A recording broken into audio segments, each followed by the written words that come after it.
In the misty mountains of rural Japan, where ancient spirits still roam, lies a tale that chills the bone and haunts the soul. This is the story of the Nakamura Psychiatric Hospital and the curse that followed those who dared to trespass its abandoned halls. It was a warm summer night when 8 university students decided to test their courage. 4 boys and 4 girls, armed with nothing but flashlights and their youthful bravado, set out to explore the infamous Nakamura Psychiatric Hospital.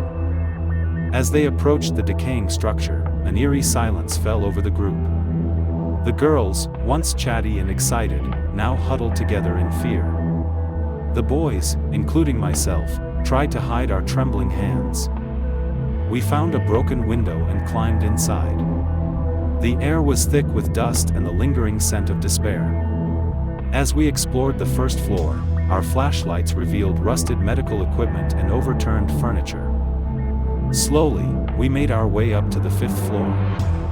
That's when it happened. I heard footsteps behind me, clear as day. But when I turned, there was no one there. Eager to leave, we hurried back outside. But the girls who had stayed with the car were gone. Panic set in as we searched frantically, only to find them huddled together in the shadows, trembling and crying. "There were 8 of you," one of them whispered through tears. "We saw 8 figures in the windows." But our ordeal was far from over. In the weeks that followed, strange occurrences plagued us all. One by one, my friends fell victim to inexplicable accidents and illnesses. It was as if the hospital had cursed us for disturbing its rest. Desperate for answers, I sought out an old woman in the village, known for her spiritual wisdom.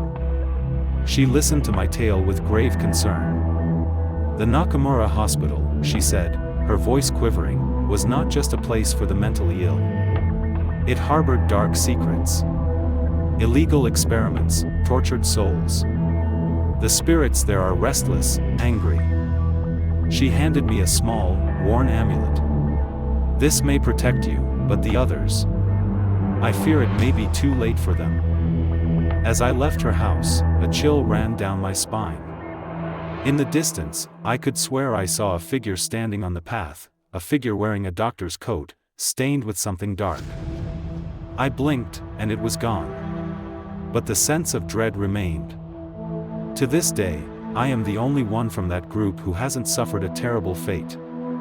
But every night, I hear footsteps outside my door. And sometimes, when I look in the mirror, I see more than 8 reflections staring back at me. The curse of Nakamura Hospital lives on. And I fear it's not finished with me yet. This has been Echoes of the Forgotten. Sleep well, and may the spirits have mercy on your dreams.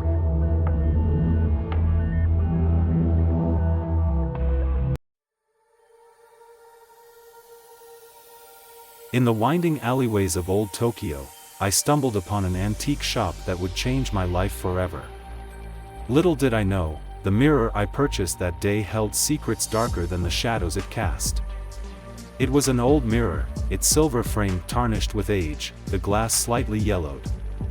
The shopkeeper claimed it dated back to the late Edo period. The price was right, and without hesitation, I bought it. That night, I hung the mirror in my bedroom. As I glanced at it before bed, I saw something that made my blood run cold, the reflection of a young girl in a kimono, standing right behind me. I spun around, but there was no one there. Looking back at the mirror, the girl had vanished. Blaming it on fatigue, I went to sleep. But every night after that, the girl appeared in the mirror. At first, just for a moment, but gradually, her appearances grew longer and clearer. One night, she spoke. "Help me," she whispered, her voice echoing as if from the bottom of a deep well. Desperate for answers, I returned to the antique shop. The owner's face turned pale as I described what I'd seen. "That mirror," he said, his voice trembling, "it came from the house of a girl who vanished over a century ago. Rumors say her soul was trapped within it." That evening, the girl in the mirror reached out her hand to me. Terrified yet curious, I slowly extended my own hand towards the glass. Suddenly, I felt myself being pulled into the mirror. I resisted with all my might, but the girl's grip was unnaturally strong. With one final burst of strength, I tore myself away and hurled the mirror to the floor. As it shattered into 1,000 pieces, a girl's scream echoed through the room. Since that night, my shadow has grown fainter, and my reflection in other mirrors has become blurry. Sometimes, I catch a glimpse of a figure in a kimono, lurking within my own shadow. I still wonder, did I truly escape the girl in the mirror that night?